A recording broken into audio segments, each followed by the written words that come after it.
Welcome to the Startup Grind.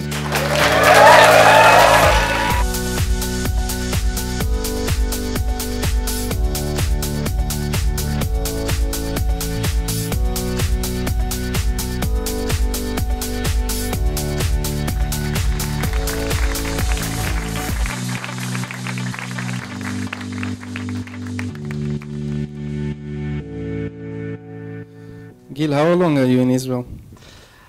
I arrived last week, and I often come for 2-3 months. Why? Wow. Yes, the weather. Weather, rainy. I mean, it's first of all, I grew up here, obviously, but it's such a vibrant environment, and this is what drives us personally, but also UpWest Labs. It's about finding amazing startups here. So this is the place to be. I didn't ask about UpWest Labs. Wait, hold your horses. Let's introduce you, Gil. So the format is first we speak about Gil and his personality, all these problems, and we try to understand how to solve them. No, not really. So I need a sofa for that.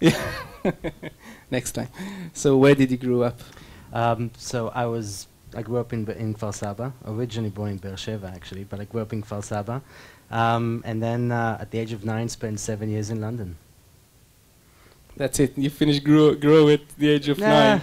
That's it. What did your parents do for a living? Wow. So my mother was a teacher for, I want to say, 30 years now. She retired a few years back. My grandfather was a teacher for 30 years. And my father is in the business of exporting fruits and vegetables. So as you can see, the apple fell far away from the tree, right? Right, yeah. But yeah. Yeah, but, and what did your parents say when you, we're going to go through the army, of course, but what did they say about your want to be an entrepreneur? It's not a very traditional one, I never told them I want to be an entrepreneur. Okay. I think, it's, first of all, my father is an entrepreneur. I think I realized that about 2 years ago. Okay. Growing up, it's like, hey, he has his business and, he has his own marketing company with a few partners. And 3 years ago when we started UpWest Labs, I suddenly realized, wait a second, my father is also an entrepreneur. So yeah. You have your life story. You were you born in the south of Israel. You moved to the center of Israel, to Kfar Saba, and then you went to London, and then you went to America, right? And then you came back, and then you came back to America, and you were rolling. You're an Israeli, right? But you were most of your childhood was outside of Israel. How did that affected your career? Well, I think moving to England at the age of 9, I actually haven't lived in the same place for more than 3 years since I was 13. I'm in Palo Alto now for 5 years, and this is the longest I've been in one place since I grew up. Half of the time you're in Israel, though. Every 3 months it comes here. That's true. And I think what that makes you, at least it made me, is be able to adapt to other situations, right? There's definitely cons in that, but I feel very comfortable going anywhere and trying to connect and meet new people. And I had to do that, like I said, pretty much every 3 years since the age of 13. And you came back to Israel, and did you do the army in Israel? Yeah. Did you serve the army? I did. So when I was 16, I came back to Israel, and I was all fired up to go to the Israeli army, and I trained for 2 years. I trained and I worked out, and I was like, man, I want to be in one of those units and maybe a pilot. And so I came to the test, and I passed some of the initial tests, but they kicked me out both. I didn't even start the course for to be a pilot because I have something in my left eye or something, supposedly, and same with the units. So I came to the back room, and they asked me, okay, what do you want to do? And then I had 2 options. I basically asked myself, okay, this is what the army comes down to. You have to get from point A to point B. I either run it or I drive there. So I asked to be in tanks. That seemed like a logical option. So I was a tank commander for 3 years, and it was fascinating. I actually learned a lot. But at the same time, I was very, very eager to start my professional career and go to school. Do you think that affected anyway your career later, the fact he was in the Israeli army? Absolutely. I mean, I think you go through so much, all of us, right, that went through the military. We learned so much, but I don't think we appreciate it as much. You know, everybody here goes to the military and they go through and they have pretty unique life experiences. It's only when you step out of the border, you spend meaningful time abroad, that you suddenly realize that, I don't know, maybe you're a little bit or more than a little bit immune to some of the things that goes on there. So I think that definitely served a part in my life, and I can tell you with many entrepreneurs I see and we work with, it serves a big part in their lives as well. And then you finished the army, you was very eager to start with your new career, and you sent an application for like 9 different best universities in the world, and actually it went really, really lousy. Absolutely. I failed miserably. So for some reason, I'll go back one step. When I was 17 years old and I was in high school, I don't know, I actually wanted to study physics and computer science. But when I came back from the UK, they told me, listen, Gil, you don't know math too well, and you came straight to 11th grade, so you can't do physics. Choose something else. So I was like, economics sounds good. So I did economics, and it was great, but I started reading all these business books about, you know, McDonald's and founders of famous companies, and it really inspired me to go to the US. I remember saying, I have no idea what I want to do in undergrad, but I'm going to do my MBA in the US. So at the age of 21, I went to Jerusalem to do my undergrad, but right there in my second year, I did my GMAT and TOEFL, the tests for to do your MBA abroad. At the end of 24, I naively believed I had enough experience. Spent 6 months, for those that have gone through the process or had the pleasure of seeing others go through the process. It's a 10 years and grueling experience for 6 months, writing essays and trying to figure out how to position yourself. In a shocking turn of events, I scored 0 out of 8 when I applied to 8 schools, which was sobering, but it was real. They were absolutely right. I wasn't ready. So I was fortunate enough to spend a couple of years working in an economic consulting firm.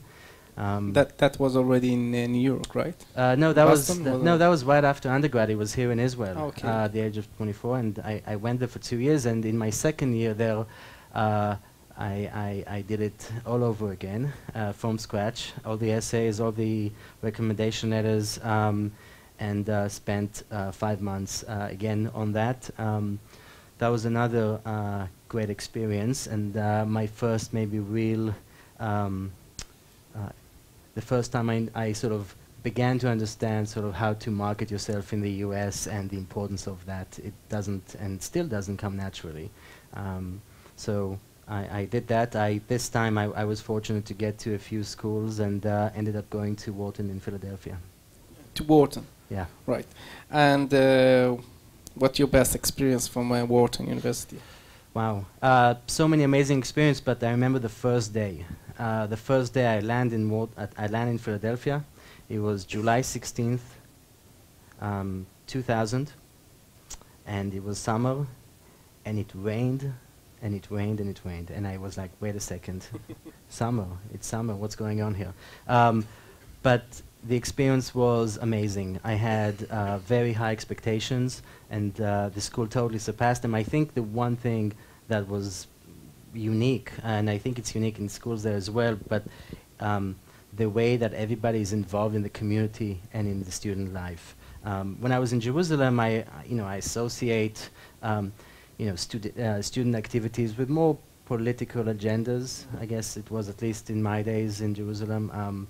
But in the school, it became a very student-run organization. So you study for 2 years. There's this thing called grade non-disclosure, which is an incredible invention. It basically means that when employers come and interview you, they are not allowed to ask you your grade. Okay. And you are not allowed to tell them your grades. So basically, you just interview like everybody else.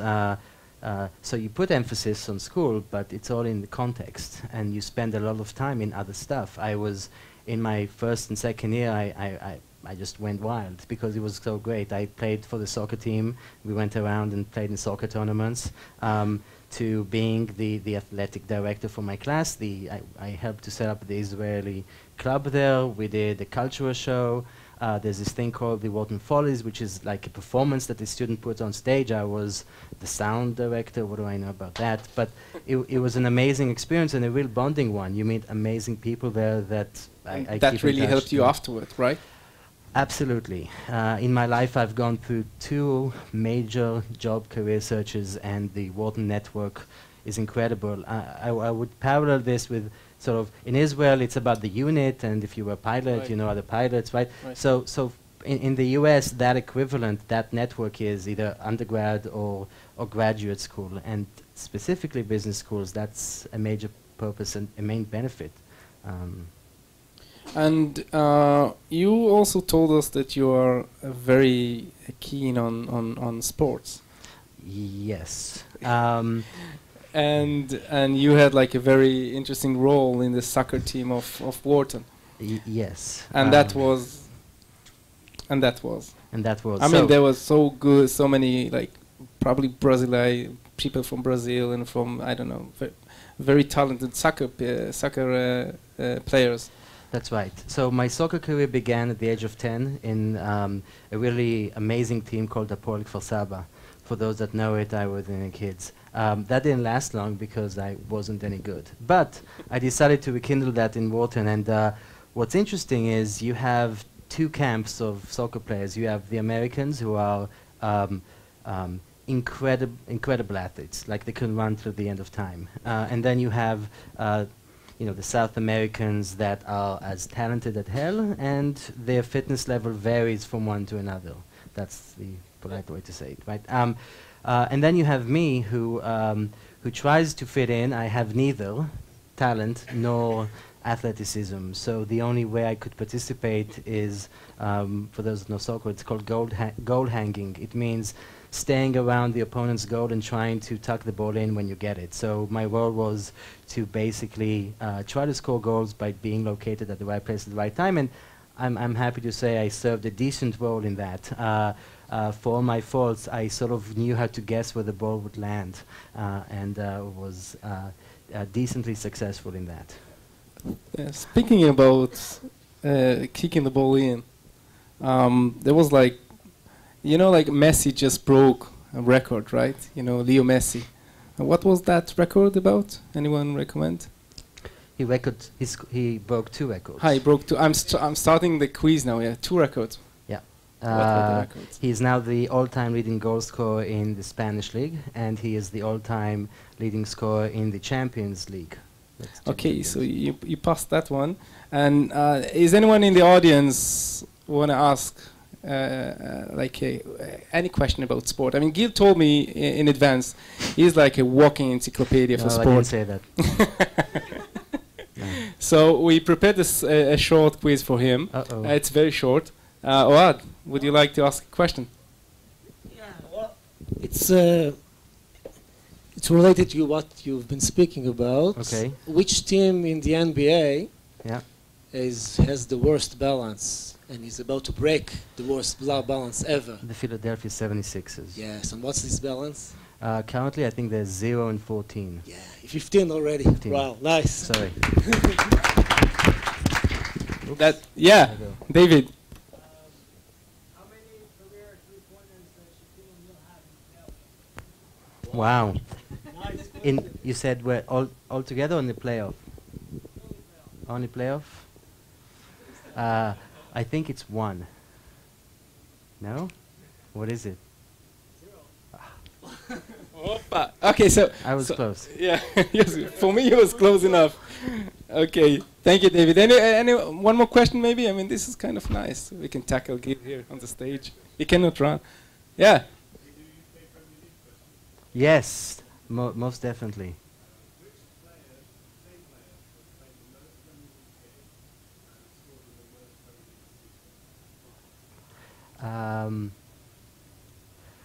Ryan Giggs. Thank you. Woo! The check is in the mail. Thank you. Great. Okay, thank you very much. So we know you're very keen on sport, and you had a very nice. You have some. I'll say you had some advantage before you started your career, and you came. I think you came more ready for the career, and then you start with UpWest Labs. That was about 3 years ago, you said. Yeah. Can you tell us a little bit about UpWest Labs, and what is it about, and what you're doing? Absolutely. So I'll take one step before that. I was with Yahoo for 6 years, and yes. Right We there, have Lina. Yahoo, someone here. Yes, we have two. We have Someone Lina Yahoo dear. right there. So the Yahoo's color is purple, and if you went to Yahoo, the expression is you bleed purple. So I bleed purple. It means that I was there for 6 years and I love it. And I was extremely fortunate because I joined the M&A team, so the team that acquires and invests in startups. And when I joined, there was the head of Corp Dev, the team I was in Europe, and he asked me to join him for a trip in Israel. This was November 2005. And he left soon thereafter, but for the next 6 years I came to Israel pretty frequently to meet entrepreneurs, to meet startups. And it was 3% of my time, and I tried to help, and I ended up helping to acquire Yahoo's first company in Israel called FoxyTunes in 2008, and I helped from the US side to open Yahoo's first R&D center in Haifa.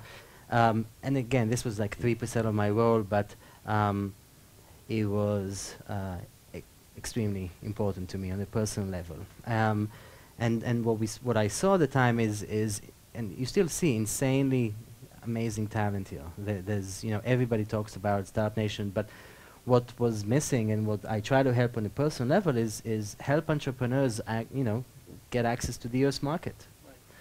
Right? I mean, your customers, there's great customers here, but the representative customers, the large customers and partners are all abroad, and I believe and still do believe in the power that Silicon Valley has.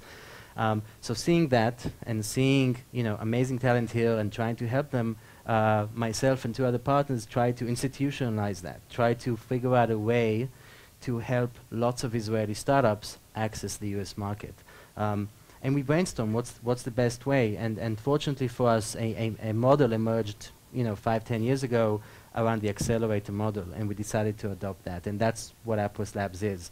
It's an accelerator program located in Palo Alto that focuses only on helping Israeli entrepreneurs. And the mechanics are simple. The way we thought about the mechanics is just absolutely positively copying it from others. So our business model is taken from other great accelerators. We give the entrepreneurs a little bit of money. We receive in return a little bit of equity. Then they arrive in the US. They arrive in Palo Alto for 4 months. We have a house they can stay in. It's a little bit funky. We can talk about it. It's like a Big Brother house, but nobody gets kicked off. 5 minutes drive, there's an office. How many people do you have in this villa? Up to 18. We actually have an alumni here, sitting right there, who just came back. So he can talk about that later. But it's a big house, and the point of the house is that it makes your experience frictionless. You land in San Francisco Airport. You have a place to live. You have a place to sort of work out of in our office space that we also have in Palo Alto. And then the most important thing is the partners work with the startups to find customers and partners. Entrepreneurs work tremendously hard on their ventures, and if you are able to show that somebody wants to buy and use what you do, and it can be a big company, that's what you want to do, right? Entrepreneurs are super passionate, and that's what we work with them. Now, the original program, the first phase of the program is 4 months, and what goes on in the 4 months is us bringing into the office mentors around office hours and investors and so forth, but it's really about kicking the entrepreneurs out to meet customers and partners and people with knowledge about their ventures. And these 4 months, we call them just the first phase, because nothing ends. We've had companies, we're now concluding our 8th session, so 46 companies have gone through the program so far. Yeah, it's a big bunch of people. It's about 200 entrepreneurs, very diverse, and we're fortunate that many of them, even though we're just 3 years, many of them, over 70%, have gone on to raise seed funding of about $1 million on average. We've had a few exits to Google and Priceline and Gartner and so forth. But most importantly, we feel and we love working with the entrepreneurs who we think are building great businesses and are able to do so better and faster. I like the sentence you told me once. It's well, Silicon Valley is the place to test things out. Please explain. Yeah, it's slightly or more than slightly an irrational place. It's an interesting combination of sort of entrepreneurship spirits, but also large and small companies who, for some reason, like to work with startups. Everybody, like I was with Yahoo and other companies, everybody knows entrepreneurs, wants to be an entrepreneur, has been an entrepreneur, and they take chances by working with startups. They take chances by working with early stage startups. We've had companies, security companies, come in and work with the likes of Intel and Oracle and others when they had, frankly, not a lot. And I think that's what makes Silicon Valley unique, the ability to find a lot of customers and partners. And what's interesting is once you do that, there's a ton of investors that are looking to also invest in you and help you build your business. So beside of accelerating and helping these companies to raise money or validate the product, you have a very nice story about one of your companies called Honeybook. Yeah. About the way you change the product actually. They changed the product, yes. So Honeybook, for those that might have read, a few months ago they raised a $10 million Series A round, and the way it all started was a little bit surreal. It started by, I come to Israel, I meet lots of startups. The CEO sent an email to info@upwestlabs.com asking to meet. So this is your first name, right? Info. Yes, info is my first name. Info@upwestlabs.com, and I have a philosophy of really trying to meet all entrepreneurs, almost all entrepreneurs that want to meet, and we did. And this was 3 weeks before the beginning of the program, and so we met, and the concept was let's build a website that will ultimately become sort of the magazine for weddings. And what does that mean? It means that future brides-to-be can go on there and select, the wedding dress, the person who does the flower arrangements and so forth. And the way they wanted to get to that website, they wanted to create it, is in an interesting way. They wanted to work with photographers, and then after the event, when photographers want to send the photos of the wedding to the bride and groom, to the husband and wife now, they will do so not through Dropbox or something like that, but through Honeybook. Right. And so they will send the photos to the website, and then the husband and wife will tag sort of the flower arrangements, say thank you to the person who did it, and tag and sort of add their commentary. And what was interesting is that we believed in the market. The market is huge. It's $20 billion without all these shopping recommendations. And we loved the team. Husband and wife are the two of the three co-founders. And they had an amazing energy. And what we particularly liked is they had a unique go-to-market strategy. We didn't know if the photographer strategy, going through photographers, is going to work. But we saw that they worked incredibly hard on it. What's interesting is when they came to Silicon Valley, they realized, wait a second, photographers are great, but there's this thing called wedding planners, right? Wedding planners in the US is how many of the weddings that get set. So they decided instead of working with photographers, they worked with wedding planners, and they created a tool for wedding planners. And then they said, why weddings? Why not the entire events industry? Right. So they're working with event organizers and wedding planners as well on tools that they use to connect between the vendors. So in the case of a wedding, connect with the person who organized the flowers and the DJ and so forth, with the husband and wife to be, and sort of transmit the payments and so forth. And these learnings and these insights, they could only get by being in market. They were fortunate to raise a couple $1 million from leading investors, including one of the co-founders of Twitter and other great investors, the CEO and co-founder of AngelList. And then they raised $10 million from a syndicate of investors led by Aleph. That's a great story, really. I will say, they're in the early days, right? They've been around for a year or two, and they're not breaking. But what we like is that they were able to learn from customers and partners and iterate on their product. So probably there are a few people here in the room that want to ask you about the UpWest Labs, what kind of technology you are looking for, and what kind of people you would like to invest in. It's a great question. So we look at everything software and connected devices is how I would say. We have companies of the 46 that are security, and we have ad tech, and we have mobile application, and so forth. What we look at big market opportunities. We look at strong teams that have context on these big market opportunities. And we try to think, when we work with them, when we put them in Silicon Valley, how will they operate? How will they flourish? Will they be able to learn and adapt? And that's really our focus. But from a domain perspective, it's pretty wide. It's probably hard for us to work with medical devices and clean tech, but all software and connected devices are in. The stage can be, a few lines of code to a product in market, maybe even raise funding. And so you come to Israel every 3 or 4 months, and you meet a lot of entrepreneurs, and then you decide which one's going to be ready for your program, right? And then they come for 4 months. Mm-hmm. What happened afterwards? So my partners and I, we have 3 partners at UpWest Labs. We meet a lot of entrepreneurs, and we make sure that when we meet them in Israel, we explain to them we're in it for the long haul, and I'm sure they are as well. And what that means is these 4 months are really about setting the foundation in Silicon Valley. It's about getting a foothold. It's about understanding what goes on.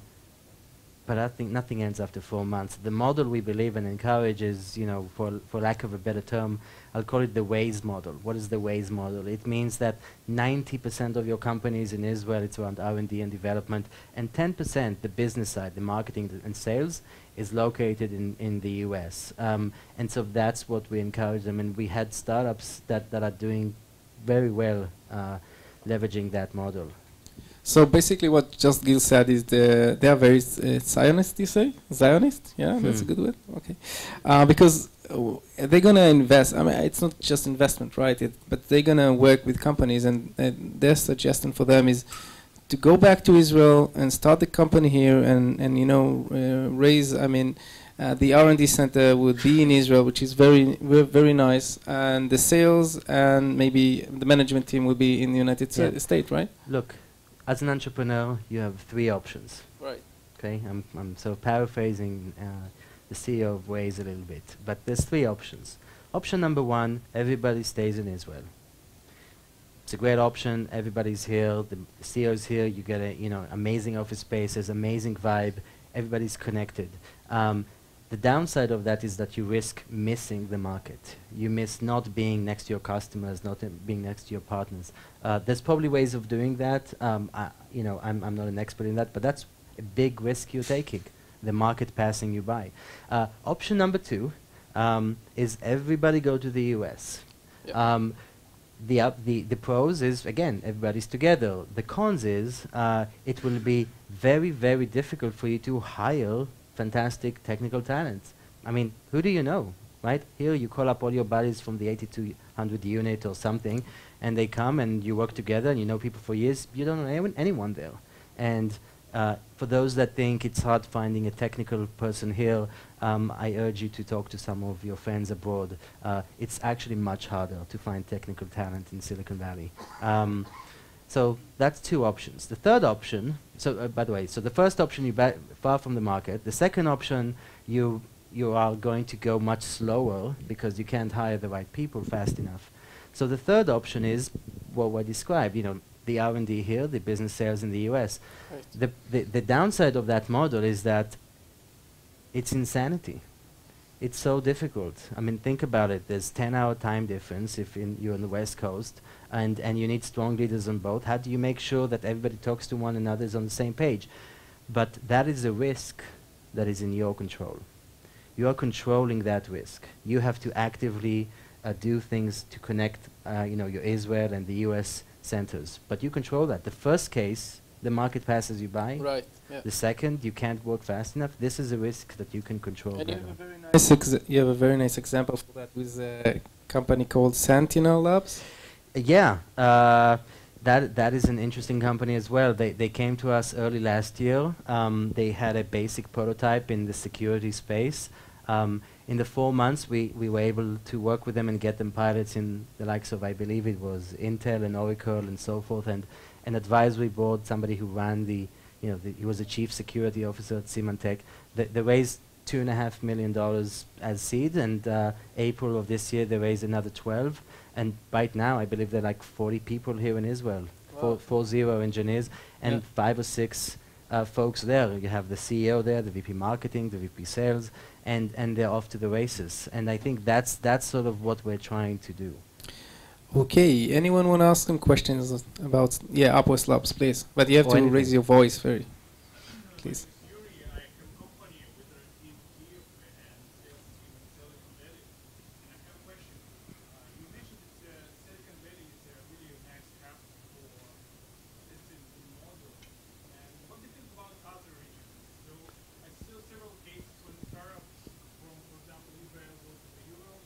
Yep.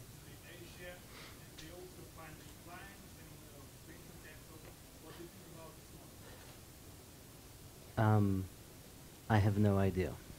I don't run those models. I'm sure there's fantastic, not good, but fantastic business opportunities elsewhere in the world, right? You have in London, you can go to Asia, you're absolutely right. What I do know is that for those that are familiar with the unicorn study, right, the billion-dollar companies, you can go 6 months ago, I think it was, a calculation about there's 46 unicorns, companies that are valued over $1 billion, and the vast majority were, I believe, were actually headquartered in Silicon Valley. $12 billion was invested in early stage startups in 2013, which is about 3 or 4 times New York. And so there's absolutely opportunities everywhere, and it's absolutely worthwhile exploring them. I'm familiar with Silicon Valley, and that's why I'm a strong believer. For example, this year, Silicon Valley VC invests more in Europe than in US. More in what? In Europe. Okay. So, particularly since it's the opinion that in Silicon Valley everything changes really rapidly. But the statistic and numbers show that, for example, Alibaba is the case when the company from Asia raised the valuation, IPO story, Mhm. and I think this case is not just about Silicon Valley. It's the stuff that can rapidly change it everywhere, and I think it's not just case with the Silicon Valley. And what I thought, and what my question is there is any chance for startups not be in Silicon Valley but you be successful? What do you think about this? Absolutely. You've just mentioned a few. I mean, you're absolutely right. Nice startup, Alibaba. Yeah, it's more stuff. Yeah, I mean, different story about Right. the Yahoo investing in Alibaba back in I mean, it was you, 2006. right? It actually wasn't me, but wish. it was a great investment by Jerry Yang. But to that point, you're absolutely right. There's amazing companies everywhere. There's amazing companies in Israel. You don't have to go that far, right? But I think if I'm an entrepreneur, I know the likelihood of me to succeed. Don't tell anyone this. It's actually pretty low. Did I say that out loud? I mean, it's actually pretty low. But so you have limited resource, the most scarce one being your own time. And so you try to ask yourself, what can I do to maximize my ability to succeed? And I think standing in luck's way means doing stuff that puts you in position for good things to happen. Like the 2 examples I gave. I mean, the security company could have stayed in Israel, and frankly, they probably would have been successful, but they were in Silicon Valley, and they got these big companies are testers and great investors, and they put themselves in position to succeed. So it's not that you can't succeed elsewhere. You absolutely can. I just think that if you're starting a company, you should really look at that location as a place that increases your likelihood to succeed in a significant way. Okay, thank you. One more question. If you said that R&D is going to stay in Israel, like what part of the team are you expecting to come over for the program? Are you expecting the whole team to come over? Are you expecting all the marketing, CEO? Yeah. So for us, at least we need the CEO plus at least one more person. Why we need the CEO there, it's obvious, but the reason we need another person is because so much is going on, and very often you have to split up and go to multiple customers and investors at the same time. But often we have teams of 4 or 5, and you know what? they prefer all to come, and so all the 4 or 5 person team comes. Sometimes they, in the example I just gave, just 2 out of the 4 come. We've had team of 8. When you get to like 8, you don't all eight comes. It's actually just 2 folks, but that's who we expect to come. So maybe 1 or 2 more questions about UpWest Labs. Okay, Sure. 1 more, 2. So when someone want to come to you and to get like interviewed and to get to know you, what would be a good tip for someone in this room want to meet you? How should he prepare before he comes to the meeting? Wow. It's a great question. So first of all, you can all email me, gil@upwestlabs.com, and email me directly. But I think when you come to meet me, I mean, you or anybody, frankly, you want to have an agenda. You want to know what you want to get out of the meeting. So, and usually it's at least feedback, right? So come with 2 or 3 problems or things that you are currently thinking about. Maybe it's your distribution strategy or your business model, or something that you actually are trying to figure out. Because when you meet folks from the industry, try to get something out, right? I mean, it's folks like myself and many others want to help entrepreneurs. It's not about, some startups make the mistake. It's about pitching me or somebody. No, it's not about pitching. It's about trying to think together about the key problems you have in your business and trying to work on them together. Okay, that's good tip, right? Don't pitch all the time. Just there are some very smart people here who want to help us, and so just ask questions, and challenge them. What would be like the best 5 tips for you? This is the last question about UpWest Labs. Like 5 best tips for a new entrepreneur looking for seed money. Looking for seed money. Yep. Wow. So I might do a presentation. I think I am. I'm doing a presentation next month about fundraising. But the 5 tips. Let's see if I can think of a few. First of all, you have to know if now is the right time to fundraise for you, for your startup, for your venture. Your most valuable resource is your own time. You can spend the next 3 or 4 months fundraising and not succeeding, trying to fundraise and not succeeding, when instead you could actually have spent 4 months building a product and increased your likelihood of success of fundraising after that 4 months. Because fundraising is a full-time job. So first, know if now is the right time. So, excuse me for stopping you. You told me I would like to meet entrepreneurs that have something which is more than just a PowerPoint. Correct. So for UpWest Labs, the minimum requirement is to have something to show someone that isn't a PowerPoint. Right. It's anything. When you go to investors, sometimes that's okay. If you do something that's very heavy technology, it can be security or big data, you can have something working, and that may be enough. To sort of generalize, if you're doing a mobile application, you probably want to have a product in market or close to it, if I'm to, again, generalize. So it really does depend, because your time is the most valuable asset. So know if now is the right time. Yeah. That's first. Well, that was 2. 2. Okay. A few more. I think understanding the investor mindset is critical. So when you raise from seed, angel investors or VCs, you have to understand how they're thinking and what's important to them. And most investors you will meet, know that a year after they give you the money, you'll have to raise your next round. So if you go to a seed investor and you raise $500,000 to $1 million, you need to know that, I think, in my opinion at least, the good angel investors are actually going to ask you pretty tough questions that they think VCs would ask you a year after they give you their money. So they want to test you and see how you answer some pretty tough questions. So the tip is, even if you don't know, have hypothesis. It's not good enough to say, well, we're building a product, we'll figure out the business model a year from now. Have hypothesis and feel absolutely free to change it down the road. But go in with at least hypothesis if you don't know, quote unquote, the answer. Last one. You're working hard today. Yeah, no, this is easy to say, and everybody in the room is going to say, well, obvious, but it's actually a little bit hard to do. So you meet investors, and there's amazing investors in Israel, and you go and you get to the point where they offer you money. And what you want to make sure is that you do a lot of due diligence on them.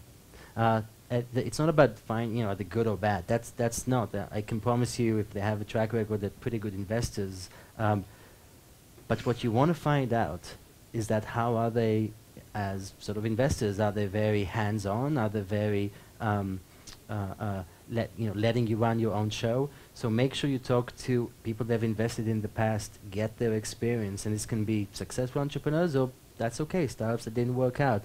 But do your due diligence, and the reason for that is that, when you hire your first employee, if it doesn't work out 3 months after you hire them, happens. So you fire, and everybody goes on to their the next stage. But you can never fire your investor. Actually, most likely they will be in a position to fire you, either now or down the road. So that would be something I would put on our Facebook page, right? That sentence is a good one. I don't know. So if you're going to do a lot of due diligence about your first employee that actually you can fire if it doesn't work out, how much due diligence will you do about an investor that can fire you? And the reason why this is so easy to say but hard to do, because think about the analogy, right? You sit in the room and the investor's there and say, I'm going to give you $1 million. Think about it. It's the equivalent of taking a suitcase and pouring $1 million on the table, and you see this big pile of money that you've been trying to get for the last 9 months, and you haven't paid rent for the last 3, and you owe people money. And now I'm telling you, do due diligence on this person. So it's very hard to do and easy to say. Okay, very, very good tip, Gil. Thank you. The last question I always ask our guest is it's called the Peter Pan question. Afterwards, I will give you some more time to ask questions. So if anyone want to ask questions, just be prepared. So the Peter Pan question is, what are you gonna do when you're gonna grow up? I actually don't know. For me, I want to do this. I know it's lame. I want to do this. This is what I want to do. If I think you should prepare for this one. I have. Okay. So many years down the road, so I gave it away before. I'm a sports addict a little bit. I would like to be somehow involved in some sporting capacity, in some sporting organization, as a semi-hobby. Not full-time, because this is what I want to do full-time, but I'd love to actually see the sports business from within. So it's not going to be in the next a guy that was one of the managers of ESPN channel. I mean, maybe you should speak later. Yeah, from ESPN? That's good. I applied for a job at ESPN in 2005 for BCG in Connecticut. So ESPN has a big center north of Connecticut. I was driving them multiple times to interview for a job. Very, very nice people. Really, I'm as you can see, as well. And I didn't get the job. No, I'm like, man, I didn't get that job, and I was so upset because I really wanted it. So yeah, but I still watch ESPN many hours every day, so it's okay. But maybe in down the road. To do something related with the sport, with your hobby. I think so. That would be one of them. Yeah. Okay, thank you. Great. Anyone? Yeah. So wait a second now. And do you invest only with UpWest, or you doing investments by yourself? So you are considering some European and American startups for angel investing? After the program, when they raise, we actually try to participate in those rounds as well, but we don't invest in companies outside UpWest Labs. Hi, my name is Alex.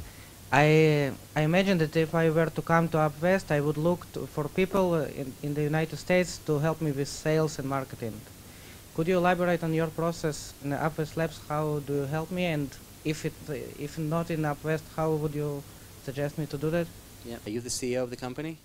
Yeah. So if you go outside, find a mirror, look in it, you're the failed salesperson. Congratulations, you're hired. For the first 6 months, you're doing sales. Nobody's going to do sales for you. And there's probably a reason for that.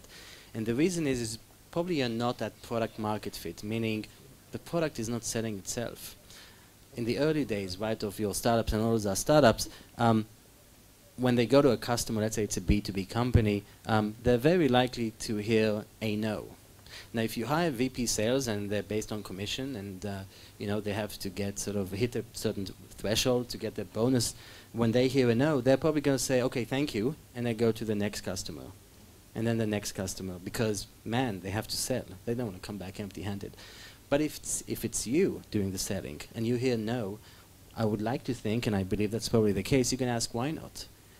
And you're going to learn, well, I don't want the product in red, I want it in green, and it's too big, I want it smaller. You're going to call up the R&D folks and change it. So your incentives are slightly different. So for the first 6 to 12 months, I can tell you it's going to be you. After that, yes. When you feel close, when you've iterated, when you believe you can sell it, it's something that we help in and we provide the platform for, but it's definitely a process. What was the last company through UpWest Labs that got funded through your network, and what characteristics of the company made you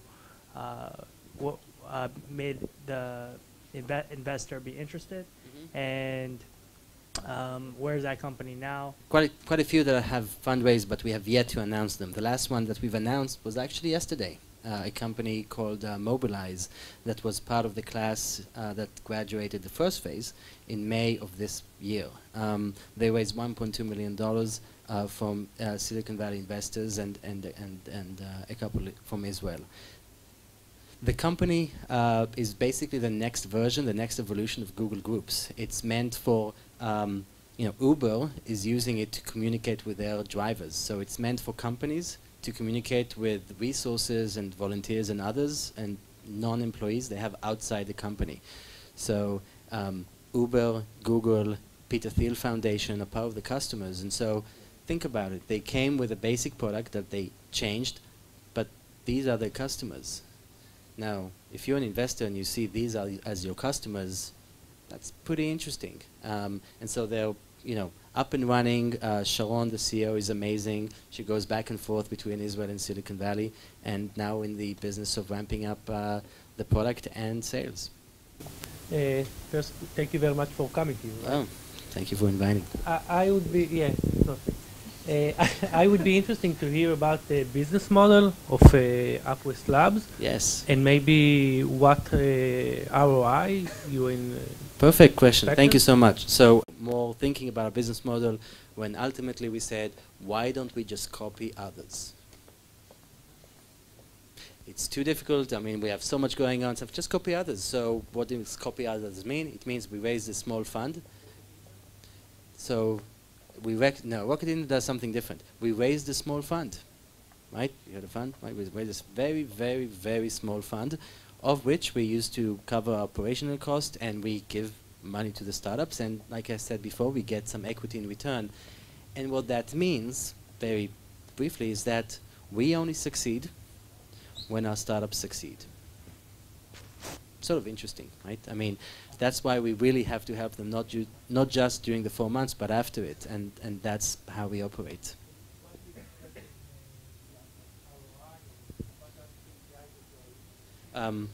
Returning the money to the entrepreneurs, the investors, sorry, many times over, and it only happens when we help our entrepreneurs be very, very, very successful. I want to ask you a question that out of scope.